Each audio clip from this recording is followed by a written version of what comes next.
లూకా సువార్త పరిశుద్ధ గ్రంథం 7 నుండి 2వ అధ్యాయము. లూకా సువార్త 2వ అధ్యాయము 6-7 వచనాలు. 6-7 వచనాలు మాత్రమే కలిసి చదువుకుంటాము. లూకా సువార్త 2వ అధ్యాయము 6-7 వచనాలని కలిసి చదువుకుంటాము. వారు అక్కడ ఉన్నప్పుడు ఆమె ప్రసవ దినములు నిండిన గనుక తన తొలిచూలు కుమారుని కని పొత్తిగొడ్డలతో చుట్టి స్వర్గములో వారికి స్థలం లేనందున ఆయనను పశువుల తొట్టిలో పరుండబెట్టెను. మొదటి కొరింథీయుల రాసిన పత్రిక 11వ అధ్యాయము తీయండి. మొదటి కొరింథీ 11:25 నుంచి 31 అందరం కలిసి అర్థవంతంగా చదువుకుందాం. కాబట్టి ప్రతి మనుషుడు తన్ను తాను పరీక్షించుకునవలెను, అలాగూ చేసి ఆ రొట్టెను తిని ఆ పాత్రలో త్రాగవలెను. ప్రభువు శరీరం అని వివేచింపక తినరానివాడు తనకు శిక్షాన్ని కలుగుటకే త్రాగుచున్నాడు. ఎందువలనే మీలో అనేకులు బలహీనులు రోగులై ఉన్నారు, చాలా మంది నిద్రించుచున్నారు. అయితే మనమే విమర్శించుకునే తీర్పు పొందకపోదుము. ప్రార్థన చేసుకుందాం. పరిశుద్ధుడా, ప్రేమ కలిగిన తండ్రి, మీ పరిశుద్ధ పాదాలకు వందనములైనా మరి ఒక్కసారి నీకు ఉపవాసం చెప్పుకోవచ్చుకుంటున్నాను.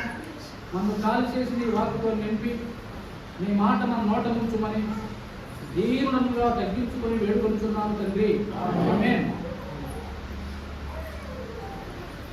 ప్రియమైన సర్వోన్నతులైన దేవుని కుమారులారా, కుమార్తెలారా, మనం మామూలు మనుషులం కాము. ఈ సంగతిని మర్చిపోవద్దు. యేసును నమ్ముకున్నటువంటి బిడ్డలు మామూలు మనుషులు లాంటి మనుషులు కాదు,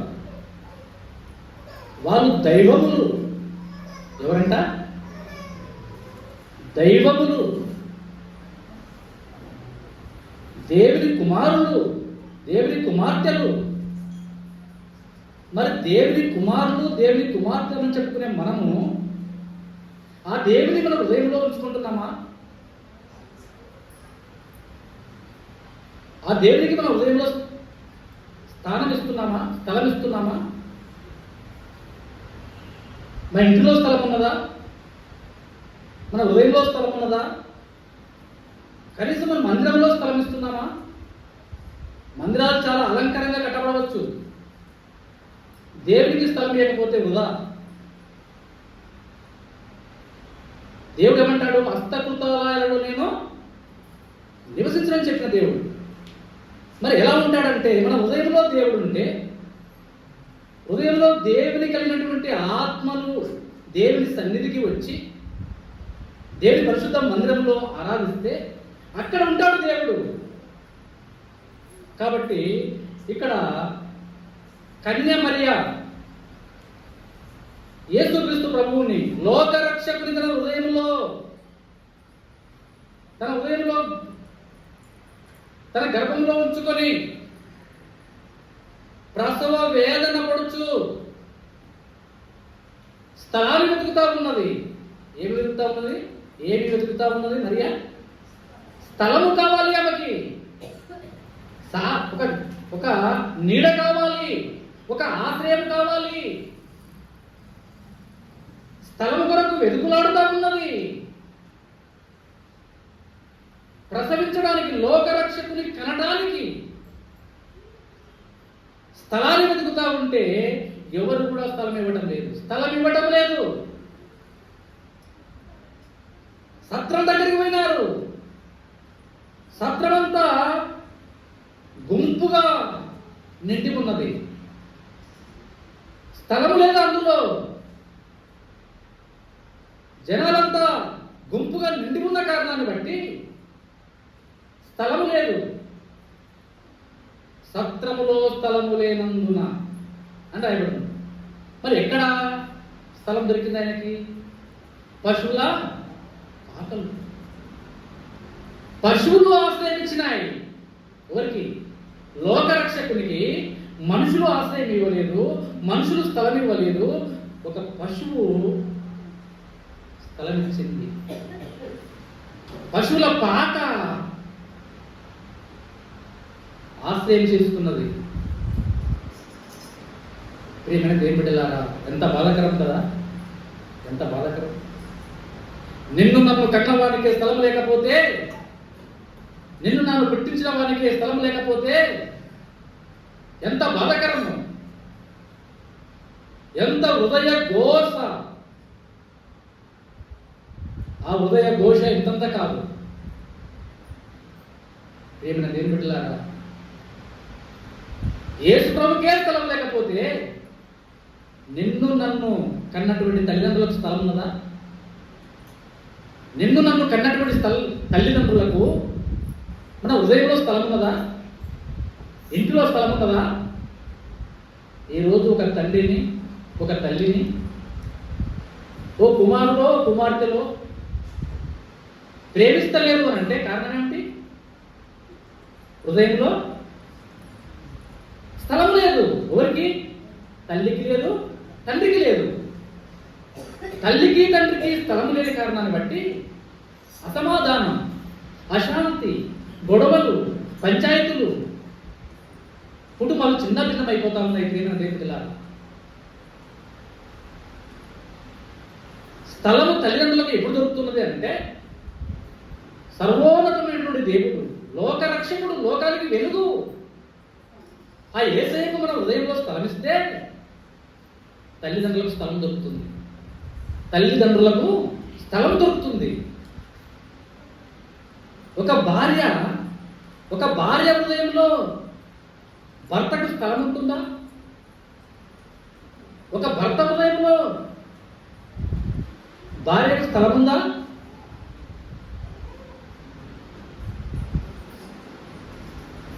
ఒక అత్త హృదయంలో కోడలికి స్థలం ఉందా? ఓ కోడలి హృదయంలో అత్తకు స్థలం ఉందా? ఇవి లేని కారణాన్ని బట్టి గొడవలు, పంచాయతీలు, అసమాధానం, అశాంతి కలిగి కుటుంబాలు చిన్నాభిన్నమైపోతా ఉన్నాయి. అవునా? తప్పుడు చేయటం లేదు, వాస్తవేనా? స్థలము మన అంశం ఏమిటంటే స్థలమీయుడి.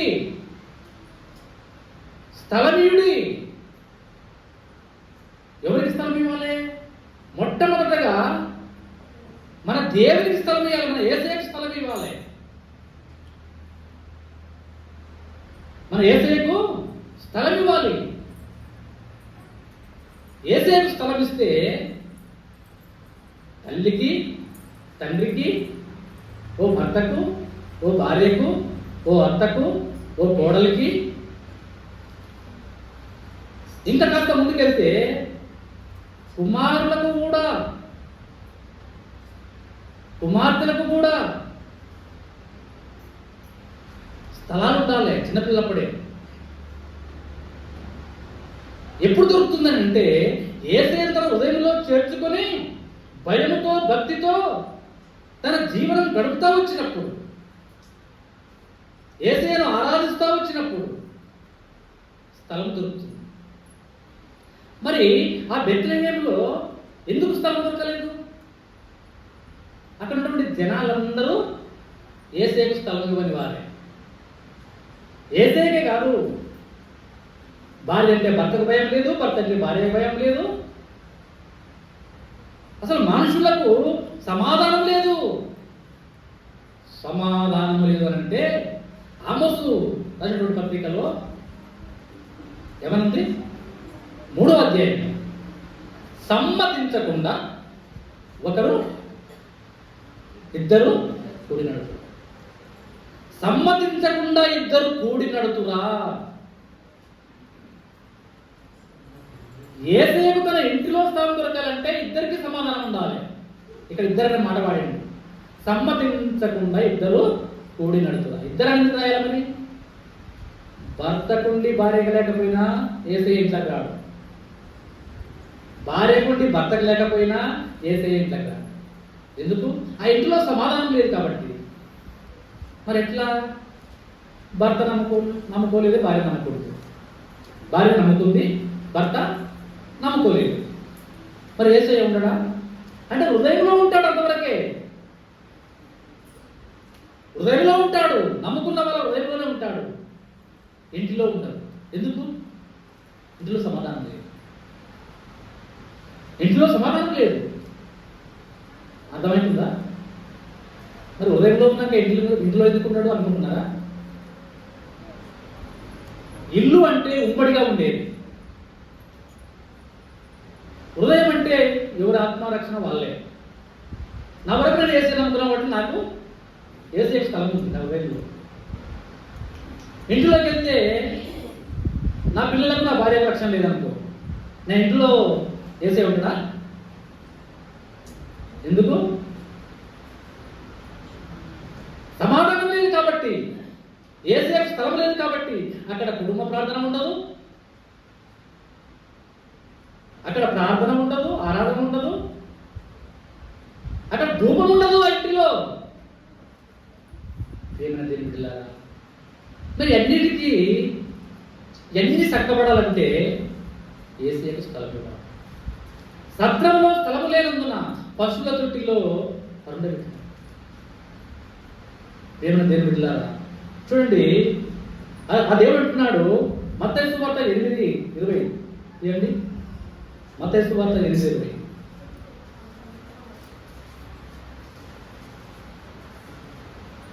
మత్తయి సువార్త 8:20 వచ్చింది. అందుకు యేసు, నక్కలకు గొర్రెలను ఆకాశ పక్షులకు నివాసమును కలవు గాని మనుష్య కుమారునికి తలవాల్చుకు ఉండకైనను స్థలము లేదని అతనితో చెప్పాను. ఎంత బాధాకరం, ఎంత బాధాకరం. నక్కలకు గొర్రెలు ఉన్నాయంట, ఆకాశ పక్షులకు నివాసం ఉన్నాయంట, మనుష్య కుమారునికి యేసయ్యకే స్థలం లేదంట. ఒక శాస్త్రి వచ్చి, యేసయ్యా నా రక్షకుడా, నా దేవుడా, నేను నిన్ను వెంబడిస్తానయ్యా, నువ్వు ఎక్కడికి పోతే అక్కడ వస్తా, నువ్వు ఎక్కడుంటే అక్కడ ఉంటా, నీ ఎమ్మడే వస్తా, నీతో కూడా ఉంటా అని వెంబడిస్తున్నాడు. ఎవరైనా ఒక శాస్త్రి. ఆయన ఉద్దేశించి అంటున్న మాట ఏంటంటే, నువ్వు వెంబడిస్తా అంటున్నావు కానీ పై మాటే, పై భక్తి, నిజభక్తి కాదు. అసలు నీ హృదయంలోనే నాకు స్థలం లేదయ్యా. నువ్వు ఎలా వెంబడిస్తావు? నన్ను వెంబడిస్తే తిండి కొరకు తిండి దొరుకుతుందని, ఏ సేపుడు కొట్టి తిండి దొరుకుతుందని వెంబడిస్తావేమో. ఏసే ఏమడిపోతే పని చేసేది తప్పుద్దని ఒక సోమరి పొద్దులాగా నన్ను వెంబడిస్తావు. అంతవరకే. నీ హృదయంలో నాకు స్థలం లేదు. నువ్వు వెంబడిస్తానంటే ఏ ప్రయోజనము? ఈ మాట మనకేం చూపిస్తుంది? మన హృదయాన్ని ఆహ్వానించుకుంటే ఏం చూపిస్తుంది?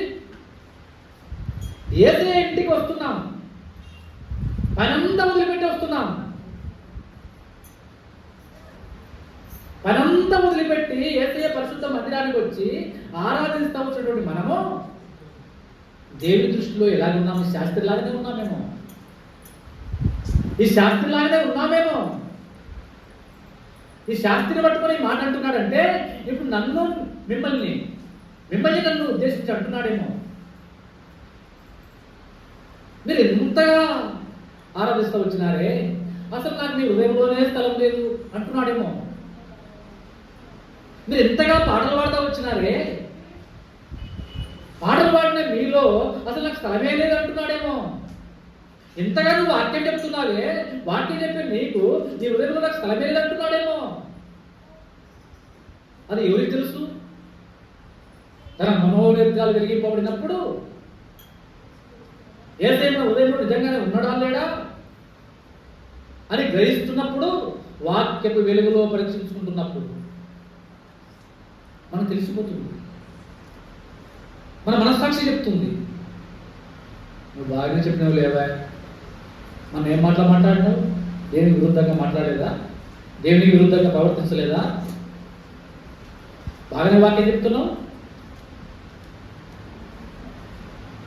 మనస్సాక్షి చెప్తుంది.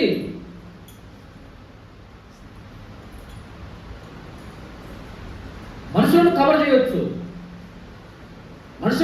మనుషుల యొక్క మెప్పితార్థాలు పొందవచ్చు. హృదయాంతరంగా చూసే దేవుడు ఉన్నాడన్న సంగతి మర్చిపోవద్దు. ఆయన మన హృదయాన్ని చూస్తున్నాడు. కాబట్టి చాలా జాగ్రత్తగా ఉండాలి, చాలా జాగరూకత వహించాలి. ఆషామాషిగా భక్తి చేయవద్దు. పోతున్నామంటే భక్తి చేయవద్దు. చేప ఆయన వస్తుంది. ఎలా వస్తుంది? చేప ఏ మందిరానికి ఎందుకు వస్తున్నారు? దేవుని నమ్ముకుంటే నేను గొప్ప ఆస్తిపరుడు అవుతానేమో, ఉద్యోగాలు దొరుకుతాయేమో, రోగాలు రావేమో, బాధలు రావేమో, సమస్యలు రావేమో, ఇలాంటి తలంపులతో వస్తే నిష్ప్రయోజనం, వృధా. దేవుడి లోకానికి వచ్చింది వాటి గురించి కానే కాదు, నీ హృదయంలో నా హృదయంలో యేసుప్రభు జన్మించాలని, యేసుప్రభు హృదయంలో ఉండాలి, యేసుప్రభు హృదయంలో ఉండాలి, యేసుప్రభుకు స్థలం ఇవ్వాలి. స్థలమీయుడి అని మాట రాయబడుతుంది మత్తయి సువార్తలో. ఉన్నదా? ఎక్కడ ఉండాలి ఆ మాట? స్థలమీయుడి. చదవండి. స్థలమీయుడి.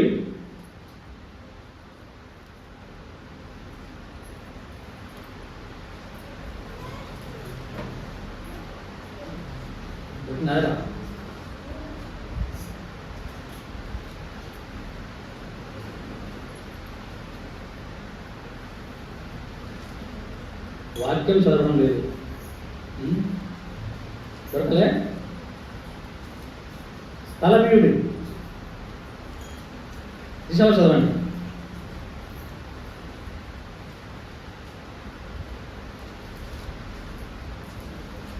వాన్ లేదు కదా, వాన్ లేకపోతే ఆగామే.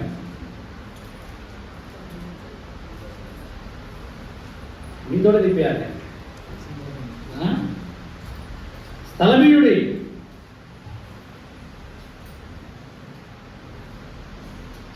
మత్తయి సువార్త 9 చదవండి. మత్తయి సువార్త 9:24. స్థలమీయుడి ఈ చిన్నది నిద్రించుచున్నదే కానీ చనిపోలేదని వారితో చెప్పగా. ప్రియమైన దేవుని బిడ్డలారా, యేసయ్యకు స్థలం ఎక్కడ ఉంది? ఈ 25 మంది మందిరంలో ఉన్నారే, ఎంతో సీనియారిటీ ఉన్నదే. యేసయ్యకు స్థలం ఏది? పరిశుద్ధ గ్రంథంలో స్థలం ఏది మనకి? కనీసం కొన్ని ముఖ్యమైన పాయింట్స్ మనము నోట్ చేసుకోవాలి. రెఫరెన్స్ తీసిపెట్టుకోవడానికి నేర్చుకోవాలి, ఆశ కలిగి ఉండాలి. మెసేజ్ చెప్పుతుంటేనే ఈ మాట ఎక్కడ ఉంది అనేది తన హృదయంలో ఉత్పన్నం కావాలని, ఆ వాక్యము తన మెదడుకు అందాలి. ఏమైనా దేవుడిలాగా స్థలం ఉండాలి. యేసయ్యకు స్థలం లేకపోతే మన భక్తి చేసి కూడా వృధా. ఒక ఆయన స్థలం ఇచ్చినాడు, ఈ శాస్త్రి పైకి స్థలం ఇచ్చినాడు. నేను వెంబడిస్తాను వస్తే ఆకాశ పక్షులకు స్థలం ఉన్నది కానీ, నక్కలకు గొర్రెలు ఉన్నాయి కానీ, నాకైతే నీవు ఎందుకు స్థలం లేదు, నాకు నువ్వు స్థలం ఇవ్వలేదయ్యా అని శాస్త్రిని అంటున్నాడు. మరి ఒక పరిచయుడు ఉన్నాడు చూడండి. లూకా సువార్త 7 అధ్యాయం. లూకా సువార్త 7 అధ్యాయం 36 తీసిన చదవండి. పరిచయులలో ఒకడు తనతో కూడా భోజనం చేయవలనని ఆయన అడిగాను.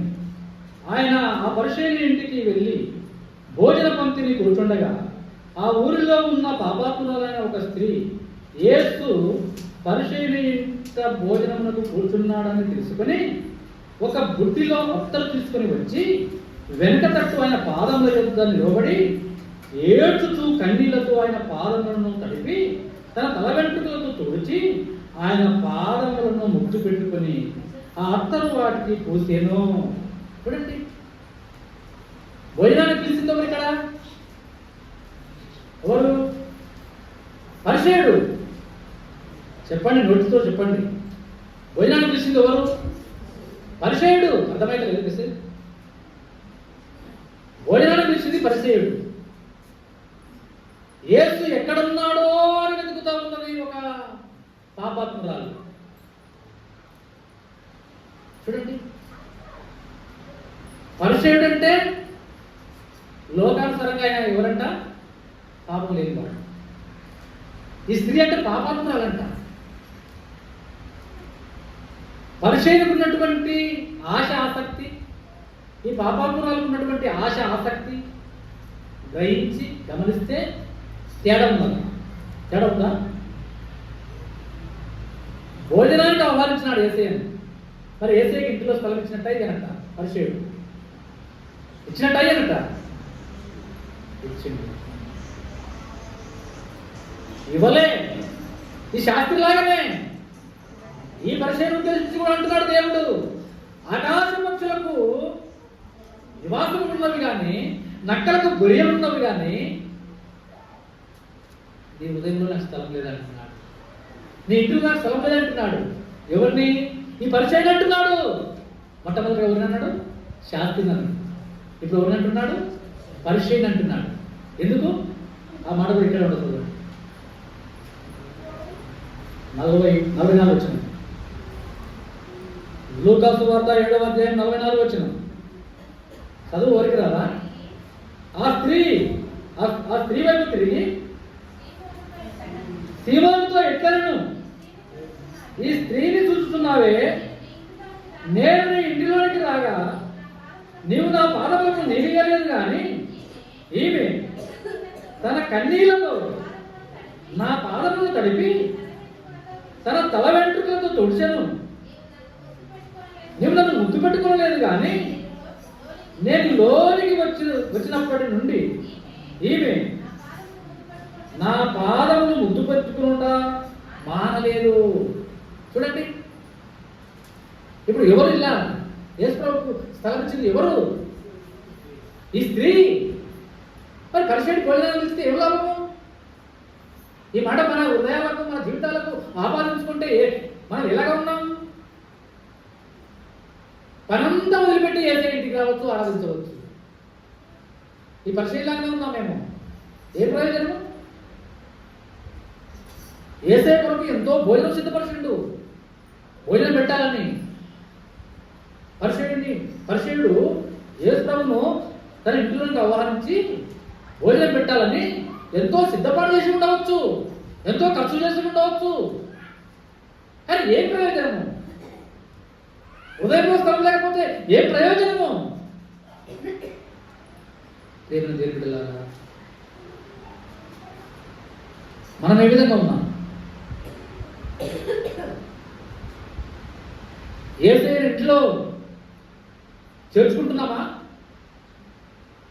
ఇంట్లో చేర్చుకోవడం వేరు, హృదయంలో చేర్చుకోవడం వేరు. ఇంట్లో చేర్చుకుంటే ఇంట్లో ఏముండవద్దు? యేసయ్యకు అసహ్యమైనటువంటి ఏవి కూడా ఉండవద్దు. ఏ విగ్రహం ఇంట్లో ఉండవద్దు, ఏ విగ్రహం ఉండవద్దు. ఎలాంటి బూతులు వాడవద్దు ఇంట్లో. అది దేవుని ఇల్లు అనబడుతుంది. అపవిత్రమైనవి కళ్ళు, సార, భ్రాంతిలు లాంటి ఇలా ఏవి కూడా మూలకు దాచుకోవద్దు, సెల్ఫ్లో దాచుకోవద్దు, సెల్ఫ్లో దాచుకోవద్దు. అది దేవుని ఇల్లు. యేసయ్య ఇంట్లోకి పోయి వస్తే ఎలా ఉండాలంటే అది పవిత్రంగా ఉండాలి, పరిశుద్ధంగా ఉండాలి. ఒక దైవజనుడు ఇంటికి పోయినాడు. పాస్టర్ అయ్యా మా ఇంటికి రావాలి, ఎప్పుడు రావేంటి అని ఒక విశ్వాసురాలు ప్రాధేయపడింది. ఆ దైవసేవకుడు వస్తానని మాట ఇచ్చినాడు. ఇయగానే కుమార్ని చెప్పింది, అరే నువ్వు పోయి అదంతా మీ నాన్న తాగిన బాటిల్ ఉన్నాయిగా, బాటిల్ సీసలు అవన్నీ మూలం వేసి మంచి రగ్గు కప్పరా, వాటి మీద సేవకుడు వస్తాడు, ఇంట్లో ఏడ కనపడద్దు, అవన్నీ ఒక మూలకేసి దాని విధంగా ఒక రగ్గు కప్పు. అయ్యగారు రాలే వచ్చినాడు ఇంటికి, ప్రార్థనకు మోకరిలా చేసినాడు అందరినీ. కూర్చుంటే దుర్వాసన వస్తుంది. పాపాన్ని మూట కట్టుకుంటే ఉంటుందా, తాగుతుందా? నిప్పును మూటగడితే కట్టగలమా? అది తాగుద్దా? అపవిత్రమైన దాన్ని ఏమైనా దుర్వాసన వస్తుంది, కుక్క వచ్చింది కంపు కొడుతుంది, ఇంట్లో దాయగలమా? ఎన్ని అసలు నువ్వు ఎలా దాన్ని దాచిపెడతావు? దాచిపెట్టగలమా? వాసన వస్తూనే ఉంది.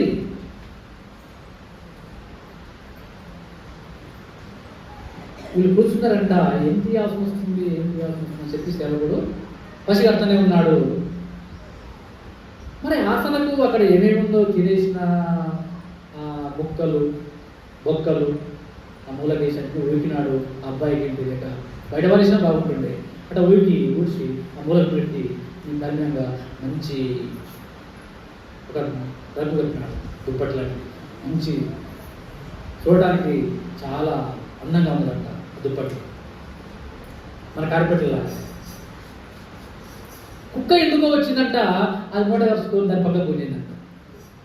వీళ్ళు ప్రార్థనలో ఉన్నారంట, కుక్క వచ్చి ఆ వాసనకు, వీళ్ళ ప్రార్థనలో మోకరించారు, కుక్క వచ్చి ఆ వాసనకు ఆ రంగు నోటితో గుంజేసి బొక్కలు పెడతారు. అన్ని బయటపడ్డాయి. ఏం బయటపడ్డాయి? తినేసిన బొక్కలు, తాగేసిన బాటిళ్ళు, సారసీసలు అన్ని బయటపడ్డాయి. పాపాన్ని కప్పుకోలేము.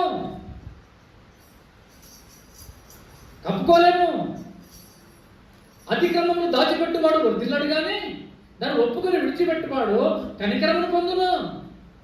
పాపాన్ని ఒప్పుకొని విడిచిపెట్టాలి, కప్పి వేసుకోవద్దు. ఏమైనా దేవుడి పిల్లరా, మనం ఏ విధంగా ఉన్నాం? అసలు సేవకుడికే ఇంట్లో స్థలం లేకపోతే దేవుడికి ఏ విధంగా ఉంటుంది? దేవుడికి ఏ విధంగా ఉంటుంది? ఏమైనా దేవుడి పిల్లరా, లోపల ఒకటి బయట ఒకటి ఉండదు. మరి బయట ఇంటిలోనే అలాగే ఉంటే హృదయంలో పైకి చాలా మాట్లాడుతుండొచ్చు, ప్రైజ్ లార్డ్, అయ్యగారు ప్రైజ్ లార్డ్ అని చెప్పుకోరు. పాస్టర్ గారికి హృదయపూర్వకంగా చెప్పినట్టు నటించవచ్చు. లోపల ఏమనుకుంటున్నావు నువ్వు? లోపల ఏమనుకుంటున్నావు ఆయన గురించి? ఆయన ఏమన్నా చిన్న చిన్న పొరపాట్లు మనిషి అన్నప్పుడు ఏవో కొన్ని ఉంటాయి బలహీనతలు, వాటి గురించి నువ్వు తీర్పు తీరుస్తున్నావేమో. తీర్పు తీర్చు మనుషుడానికి శ్రమ బైబిల్లో ఉన్నది. ఒకరి వరకు ఒకరు తీర్పు తీర్చవద్దు. అతడు ఏ విధంగా ఉంటే దేవుడు అతను చూస్తున్నాడు, దేవుడు తీర్పు తీస్తాడు. నీకేం అవసరం? నువ్వు ఒక సేవకునికి ఇచ్చేటువంటి మర్యాద, క్రమము దేవుడికి ఇష్టమైనదిగా ఉండాలి. అబ్రహాం ఇంటికి 3 మనుషులు వచ్చినారు. అబ్రహాముకు ఆశ ఉంది తన హృదయంలో, దేవుడు తన హృదయంలో చేర్చుకోవాలని ఆశ ఉంది. ఆశతో కనిపెట్టుకున్నాడు అబ్రహాం. అనే వచ్చినారు 3. అయ్యలారా, నన్ను దాటి వెళ్ళవద్దు, నా ఇంటికి రండి, గిన్నెడు చన్నీళ్ళు పుచ్చుకోనండి అని ప్రతిమాలుకున్నాడు. ఇంటికి ఆహ్వానించినాడు. ఇంటికి వచ్చినటువంటి ఆ 3 మనుషులు సేద తీసుకొని నీళ్ళు తాగగానే అయ్యలారా ఎట్లాగా నీళ్ళు తాగినారు కదా, ఇక్కడ అన్నం తినిపోండి, ఎండవేళ వచ్చినారు అని చెప్పి భోజనానికి ఆహ్వానిస్తున్నాడు. భోజనం తినిపోండి బతిమాలుకుంటున్నాడు. సరే ఏముందులే అంటే అనొచ్చు, మాడవలసి ఉరగంటారు. లేదయ్యా అయ్యా మీరు పోవద్దు, నా ఇంట్లో మీరు చేతి కలిగిపోతే నాకు ఎంతో ఆశీర్వాదము అని చెప్పి ఇంటి గురించి బాగా ఆలోచన చేయండి. ఇది ఇల్లు కూర్చున్నటువంటి ప్రస్తావన. అబ్రహాం ఇంటిలో దేవుడు ఉన్నాడు అని చెప్పడానికి ఎమ్మటే పోయినాడు. నిండు వృద్ధాప్యంలో ఉన్నటువంటి శారా దగ్గరికి పోయి, ఉన్నావమ్మా ఇంట్లో? చెప్పయ్యా. ముగ్గురు మనుషులు వచ్చినారు, అయ్యగారు వచ్చినారు ముగ్గురు. భోజనం సిద్ధపరచు, రొట్టెలు చేసేయి, 5 మానికల పిండి పిసికి చేసేయి. ఏమనాలి ఇప్పుడు ఆమె? ఏమనాలి? మనలాగానే అనాలి కదా, మనలాగానే అనాలి. మనం అయితే ఏమంటాం? ఈయన పోయినోడు పోక ఊరంతా తిరిగి వచ్చి ఈయన దోస్తులు నెంబర్ పెట్టుకుని వచ్చిండు. అంటే దేవుని నమ్ముకున్నారంట వాళ్ళు. అదే దేవుని నమ్ముకున్నారే. ముగ్గురు మనుషులు వచ్చి నా స్నేహితులు, వాళ్ళు భోజనం పెట్టాలి అని తీసుకొని వచ్చిండు. ఏడ దొరికిండో ఏమో, ఎప్పటి నుంచి దాపురించిండో ఏమో ఈ ముదనాష్టపోడు. అంటారా అనొచ్చా? అనేటోళ్ళు ఉన్నారు. దేవుని ఇంటిలో స్థలం ఎడ ఉన్నది, హృదయంలో ఎడ ఉన్నది. అబ్రహాం భార్య 5 మానికల పిండి త్వరగా పిసికి సిద్ధపరచు అని తన యజమానుడైనటువంటి అబ్రహాం చెప్పగానే ఆ మాటను దీనత్వం చూపి దీనురాలై ఎదురు చెప్పకుండా తక్షణమే 5 మానికల పిండి ఆ వృద్ధాప్యంలో ఉన్నటువంటి ఆ శారా రొట్టెలు సిద్ధపరిచింది. పాపం ఎంత శ్రమపడిందో. 5 మానికల పిండి మనం పిసగలమా? పిసికి రొట్టెలు చేయగలమా? ఆ ఇంటిలో అసమాధానం లేదు. ఒకరంటే ఒకరికి గౌరవ మర్యాదలు ఉన్నాయి. భార్య భర్తను గౌరవిస్తుంది, భర్త భార్యను గౌరవిస్తున్నాడు. మన భర్తలను మనం గౌరవిస్తున్నామా? మన భార్యలను మనం గౌరవిస్తున్నామా? భార్య భర్తలకే కాదు, ఇల్లు అన్నప్పుడు అత్తలు ఉంటారు, కోడళ్ళు ఉంటారు, కొడుకులు ఉంటారు, కూతుళ్ళు ఉంటారు. కుటుంబంలో ఉన్నటువంటి వీళ్ళందరికీ కూడా సమాధానం ఉన్నదా? ఓ కొడుకు అంటాడంట, నువ్వు రోజుకొకరు తీసుకొస్తావు ఇంటికి, ఆయన సేవకుడు ఈయన సేవకుడు అని తీసుకొస్తామని చెప్పి తండ్రి మీద తిరుగుబాటు చేసినాడంట.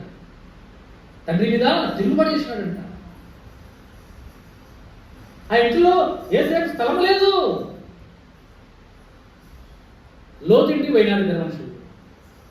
అబ్రాహాం ఇంట్లో సమాధానం ఉంది కాబట్టి భోజనం సిద్ధపరిచినారు, భోజనం పెట్టి వచ్చినారు, ఆశీర్వాదాలు పొందుకుంటా వచ్చినారు.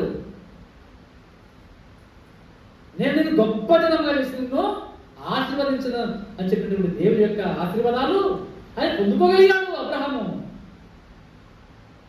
మన వాగ్దానం వల్ల మనం పొందుకోగలుగుతున్నామా? దేవుడు మనకు వాగ్దానాలు ఇస్తూనే ఉన్నాడు. నెరవేరుతున్నాయా?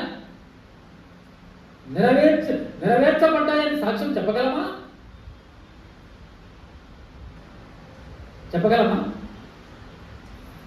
సాక్ష్యం చెప్పురండి అని నన్ను పిలిస్తే ఒక్కరు ఎవరు? ఎందుకు? వాగ్దానానుసారంగా జీవించడం లేదు.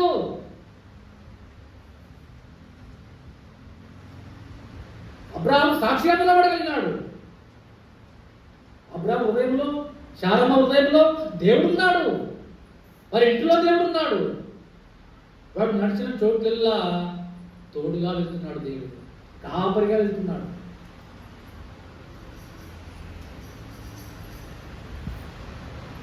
ఆ ఇంటిలో దేవుడున్నాడు కాబట్టి వారి ఇంటిలో ఎంతమంది ఉన్నారు? 318 మంది ఉన్నారు పనివారు. వారి అందరిలో దేవుడు ఉన్నాడు. ఎంతమందిని దైవికంగా అబ్రహాము సిద్ధపరిచినాడు ఆ కుటుంబాన్ని. మన కుటుంబంలో ఇద్దరుంటే సిద్ధపడలేదే, భార్య భర్తలు ఉంటే.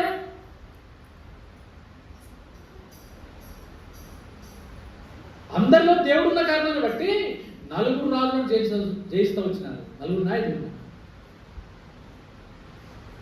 చూడండి ఎంత గొప్ప దేవుడు మన దేవుడు. అబ్రాహాము కుటుంబంలో ఉన్నటువంటి వాళ్ళు యోధులు. అబ్రాహాము యొక్క పెద్ద దాసుడు ఎలియాజరు, ఆయనలో దేవుడు ఉన్నాడు. దైవికమైన కార్యం జరిగింది అక్కడ. తన కుమారునికి పెళ్లి చేద్దామని పంపిస్తా వచ్చినప్పుడు కుటుంబంలో దేవుడు ఉన్నాడు. నీ ఇంటిలో దేవుడికి స్థలం ఉన్నదా? నీ ఇంటిలో ఉన్నదా? ఉండాలని చెప్తున్నాడు దేవుడు. లోతు ఉన్నాడు. వినండి, నిద్రపోకండి. లోతు ఇంటికి ఇద్దరు పోయినారు. హృదయంలో ఇంటిలో దేవుడు ఉన్నాడా లేడా అని చూసుకుంటున్నాం. అర్థమైందా? అబ్రాహాము ఇంటిలో ఉన్నట్టుగా చూపించాడు కదా దేవుడు. లోతు ఇంటికి పోయినాడు. లోతు హృదయంలో దేవుడు ఉన్నాడు. లోతు హృదయంలో దేవుడు ఉన్నాడు. లోతు ఇంటిలో దేవుడు ఉన్నాడా లేదా? లోతు యొక్క హృదయంలో ఉన్నాడు. ఉన్నాడా? ఎలా చెప్పగలం? లోతు నీతిమంతుడని రాయబడింది. లోతు నీతిమంతుడని రాయబడింది.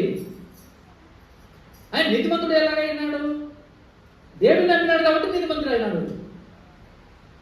ఇంటిలో దేవుడు లేడన్న సంగతి ఎలా బయటపడుతుందంటే, ఇద్దరు మనుషులు పోయినప్పుడు ఆ ఇద్దరు మనుషులకు ఆతిథ్యం ఇవ్వాలి. లోతు హృదయంలో దేవుడు ఉన్నాడు కాబట్టి ఆహ్వానించినాడు. అయ్యలారా రండి, నా ఇంటిలోకి రండి అయ్యా, నా ఇంటిలోనికి రండి అయ్యా అంటే ఏమన్నాడు చూస్తా? ఇక్కడే ఉందాం, ఇంట్లో వద్దు, ఇక్కడే ఉందాం, ఈ నడివీధుల్లోనే ఉందాం, ఇంటిలో వద్దు అని చెప్తున్నాడు. నేను చెప్తున్నాడు మాట కాదు, బైబిల్లో రాయబడి. అవునా కాదా? ఇంటిలోకి ఎందుకు అంటున్నాడు? ఇంటిలో ఈగల పోతా, బయట పల్లకీల పోతా. బయట బాగానే ఉంటారు, ఇంట్లోకి పోతే ఈగల పోతా, దెయ్యాల పోతా, భార్య, పిల్లలు, అల్లుళ్ళు, లోకం ఉంది ఇంట్లో. ఇంట్లో లోకం ఉంది. ఆ దేవుడికి తెలుసు కాబట్టి ఇంట్లోకి ఎక్కడ అమ్మయ్య అంటే బలవంతంగా రండయ్య, కొంచెం ఆతిథ్యం చూసుకుంటాయని చెప్పి ఇంటిలోకి పోతే, ఏ ముసలవడానికి వేడుతున్నావు మాకు, ఎప్పుడో ఇద్దరు తీసుకొస్తావు, అలా ఓడిపోయిన చేసి పెట్టాలి అన్నదంట భార్య. తప్పుడు చేయకి ఇంటనే నోటికి వెళ్ళేసుకో, తప్పుడు చేయకు, తప్పుడు చేయకుండా వెంటనే నాకేంది ఎదురాడుతూ ఉన్నప్పుడు నువ్వు చేయకపోతే దాన్ని తప్పుడు చేయకు అని చెప్పి లోతే పిండి పిసికి రొట్టెలు చేసినట్టు, లోతు తానే పిండి పిసికి రొట్టెలు చేసినట్టుగా ఆదికాండం 19వ అధ్యాయంలో రాయబడింది. మరి భార్య ఏం చేస్తున్నట్టు? భర్త పిండి పిసికి రొట్టెలు చేస్తూ ఉంటే ఇంటిలో దేవుడు లేడు. లోతు ఇంటిలో దేవుడు లేడు, లోకం ఉంది. లోతు హృదయంలో దేవుడు ఉన్నాడు కాబట్టి, హృదయంలో దేవుడు ఉన్నాడు కాబట్టి, లోతు ఒక్కని బట్టి, ఆ ఒక్కని ప్రార్థన బట్టి, అబ్రాహాము ప్రార్థన బట్టి, ఆ మహాఉగ్రత నుండి ఆ కుటుంబం వరకు లోతు భార్య, ఇద్దరు కుమార్తెలు ఆ సుగమ గొమొర్రా పట్టణం నుండి బయటికి తీసుకుని పోయినాడు. ఆతిథ్యం ఈయన కారణాన్ని బట్టి వినండి బాగా. లోతు భార్య ఇంటికి ఆ దేవాది దేవుడు తన మనుషుల రూపకంగా ఇంటికి వచ్చినటువంటి దేవాది దేవుడికి ఆతిథ్యం ఇయ్యని కారణాన్ని బట్టి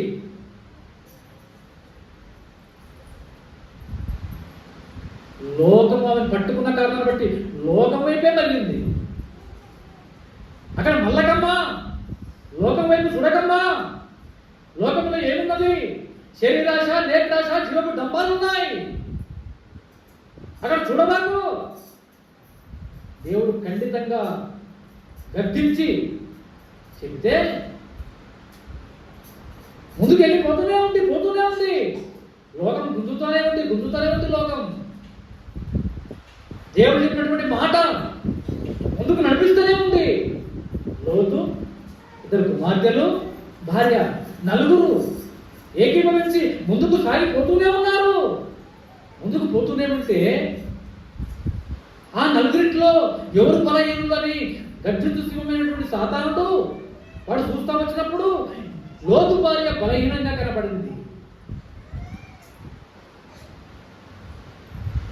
అందులో చొరబడి ఆయన మస్తు చెప్తాడు, నీ పట్టు వస్త్రాలను చూడు, నీ వెండి బంగారాలను చూడు, నువ్వు ఇన్ని నాళ్ళు కూడేసుకున్నటువంటి పట్టు చీరలు, ఆ బీరువాలన్నీ నింపినావు పట్టు చీరలతోటి.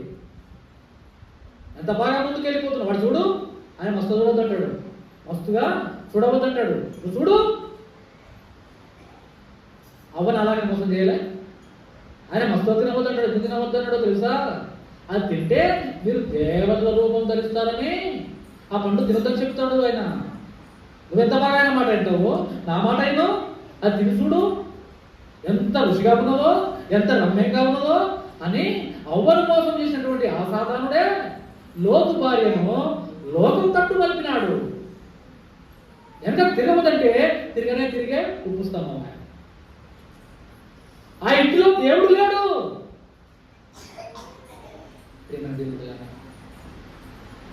మీ ఇంటిలో, మీ ఇంటిలో దేవుడు ఉన్నాడా? ఇంటిలో ఉన్నాడా? హృదయంలో ఉన్నాడా? సరిపోదు. ఇంటిలో ఉంటే ఇంటిల్లి బాధ ఎత్తబడతాం. కడపూర మోగానే కుటుంబ సమేతంగా దేవుడి సన్నిధికి చేర్చబడతాం. కుటుంబంలో దేవుడే లేకపోతే లోతు భార్య విడవబడినట్లుగా, లోతు అల్లుళ్ళు విడవబడినట్లుగా విడవబడతారు.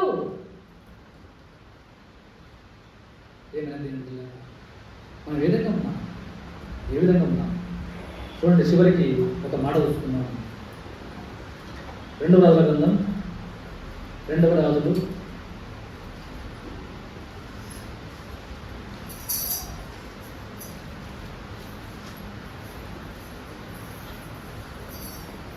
2వ రాజుల గ్రంథం 6వ అధ్యాయం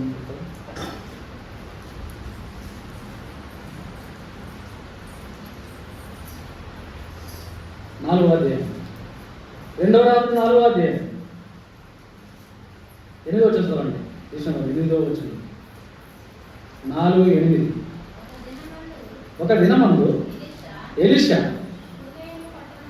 సునేము పట్టణమునకు పోగా అచ్చట గనురాలైన ఒక స్త్రీ భోజనముకు రమ్మని అతని బలవంతం చేశాను గనుక అతడు ఆ మార్గంలో వచ్చినప్పుడెల్లా ఆమె ఇంట భోజనం చూపచ్చను. కాగా ఆమె తన పెనిమిటిని చూచి తన యొద్దకు వచ్చుచూ పోచున్నప్పుడు వాడు భక్తిగల దైవజనుడని నేను ఎరుగుదును. కావున మనము అతనికి గోడ మీద ఒక చిన్న గది కట్టించి అందులో అతని కొరకు మంచము, బల్ల, పీట, దీపస్తంభము ఉంచుదాము. అతడు మన యుద్ధకు వచ్చినప్పుడల్లా అందులో బస చేయవచ్చునని చెప్పాను. చాలు. చూడండి, ఈ సునేమీరాలు చూడండి ఎంత శ్రద్ధాసక్తులతో ఆ దైవజనుడిని తన ఇంటిలోకి ఆహ్వానిస్తారు. దైవజనుడు ఎందుకు ఆహ్వానిస్తుంది అంటే ఆయనలో దేవుడు ఉన్నాడు కాబట్టి. దేవుని యొక్క ప్రవక్త కాబట్టి. మనిషే కదా అనుకోవద్దు దేవుని బిడ్డలారా. ఈయన దేవుని వాక్యం చెప్పడాయనే కదా, దేవుని సేవకుడే కదా, దేవుని పనివాడే కదా, ఆయన మనలాంటి మనిషే కదా అనుకోవద్దు దేవుని బిడ్డలారా. కనీసం విశ్వాసమే అనుకోవద్దు. ఎవరన్నా దేవుని నమ్ముకున్న వాళ్ళ ఇంటికి వస్తే, ప్రజలాడు అక్క ఇంటికి వస్తే వాళ్ళ మీద మనం అసహ్యంగా ఉండవద్దు. మనం దైవంలని మీరు ఎరగరా? ఏమంటాడు? మీరు దైవంలని ఎరగరా? మీరు దేవతలు, దేవుళ్ళు, దేవుని కుమార్తెలే మీరు. ఒకరికొకరు చూడండి. ఎలిజబెత్, మరియమ్మ ఇంటికి ఎలిజబెత్ వస్తే ఎలాంటి మర్యాద ఉన్నది? వందనాలు చెప్పుకోగానే ఒకరికొకరు తన వందనవచనం చెప్పుకొని ఆహ్లాదకరంగా, ఆనందదాయకంగా ఆ ప్రభుని గణపరుస్తూ వచ్చినారు. మరి మనమే ఉండడం లేదు. ఒకరంటే ఒకరికి పడనే పడదు. దేవుని పనిలో యథావిధిగా చేస్తాం. మనం అందరము ఒకే తండ్రి బిడ్డలము. ఈ సురేమీరాలు దైవజనుడు ఎలాంటి వాడో గుర్తెరిగి చూడండి.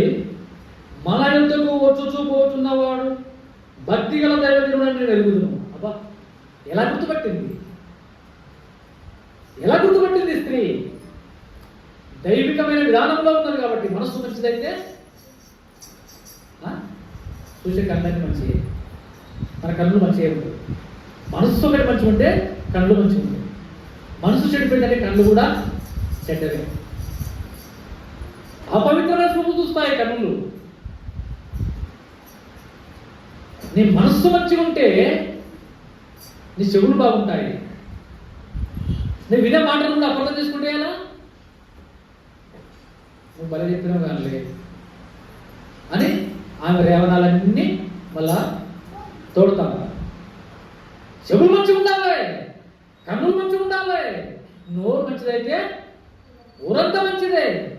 ఈ సురేమీరాలు ఆయన భక్తి కలిగిన గొప్ప దైవజనుడని గుర్తెరిగింది. నీ ఇంటికి వచ్చే దేవుని నామములో నీ ఇంటికి వచ్చే సేవకుడికి ఎలాంటి మర్యాద ఇస్తున్నావు? ఎలాంటి ఆతిథ్యం ఇస్తున్నావు? అసలు ఆ గౌరవ మర్యాదలు మనకు ఉన్నాయా? ఇంటికి పోతే కనీస మర్యాదలు ఉన్నాయా?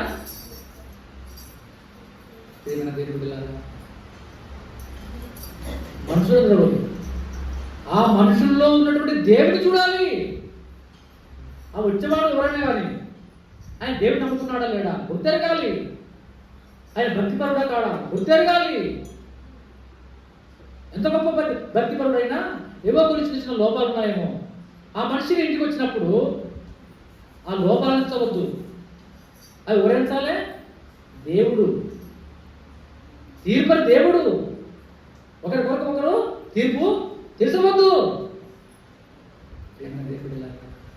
ఈ సునేమీరాలు తన భర్తతో మొరపెట్టుకున్నారు ఏంటంటే, అయ్యా మన ఇంటికి వచ్చుపోతున్నటువంటి దైవజనుడు భక్తిపరుడయ్యా, అతను ఎప్పుడు వస్తున్నాడే, మన ఇల్లు ఇరుకుగా ఉన్నదే, ఆయనకు అసలు ఆయన ప్రత్యేకంగా ఒక గది ఉండాలయ్యా. ఎందుకో తెలుసా? నా మనసు ఒప్పుకోవట్లేదు. అందరితో పాటు ఆయనకు ఆశ్రయం ఇస్తే నా మనసు ఒప్పుకోవడం లేదు. ఆయన సపరేట్గా ఉండాలయ్యా. ఆయన దైవజనుడయ్యా. ఆయన స్థానం ఆయనకి ఇవ్వాలి. దైవజనుడి స్థానం దైవజనుడికి ఇవ్వాలి. మనం ఇస్తున్నామా? దైవజనుడి స్థానం ఇస్తున్నామా? భోజనం పెట్టే దగ్గర, అతను మోకరిల్లా చేసే దగ్గర, ప్రార్థన చేద్దామని ఇంటికి పోతే బ్రదర్కి పంపిస్తుంది అన్నట్టు. తేడానే ఉంది. ఏం కాదు, ఏమన్నా లేదు. అవి బండలే, టైల్సే, మొక్కలు. కనీసము సాపదించి ఆ మర్యాద ఎలా ఉంటుంది? ఇక్కడ సునేమీరాలు ప్రత్యేకంగా ఒక గదే కట్టమంటుంది. మన ఇంటికి వస్తూ పోతున్నటువంటి దైవజనుడు భక్తి పెట్టారు. దైవం ఉన్న దయాలు దేవుడు ఏసే చూడాలి. నా నామములో గిన్నె చన్నీళ్ళు ఇచ్చువాని ప్రతిఫలము పోగొట్టుకో. ఏ లోకంలో కావచ్చు, పరలోకంలో కావచ్చు, ఎక్కడ కూడా పోగొట్టుకోరు. ఆ ప్రతిఫలము నీకు ఇక్కడ కాదు, ఎక్కడ ఉంది. దేవుడి సిద్ధమైతే ఇక్కడ దొరుకుతుంది, ఈ లోకంలోనే. లేకపోతే పరలోకంలో అసలు ఎంత పెద్ద బిల్డింగ్ అది. ఈ లోకంలో ఇటుకలతో కడతాం మనం, కానీ మట్టితోటి, అక్కడ బంగారంతో కట్టిందేమో, వజ్ర వెడుగాలతో కట్టిందేమో. మన క్రియాఫలాన్ని బట్టి, మన మాట మంచితనాన్ని బట్టి, మన భక్తిని బట్టి మరి సురేమి గారు దేవుని స్థలం ఇచ్చింది, తన హృదయంలో స్థలం ఇచ్చింది, తన ఇంట్లో స్థలం ఇచ్చింది. ప్రత్యేకంగా ప్రార్థన ధూపం మా ఇంట్లో ఇచ్చింది. సరే, సమయం లేదు, మరి పరీక్షించుకుందాం. సురేమి అలాగా ఉండాలని దేవుని మధ్య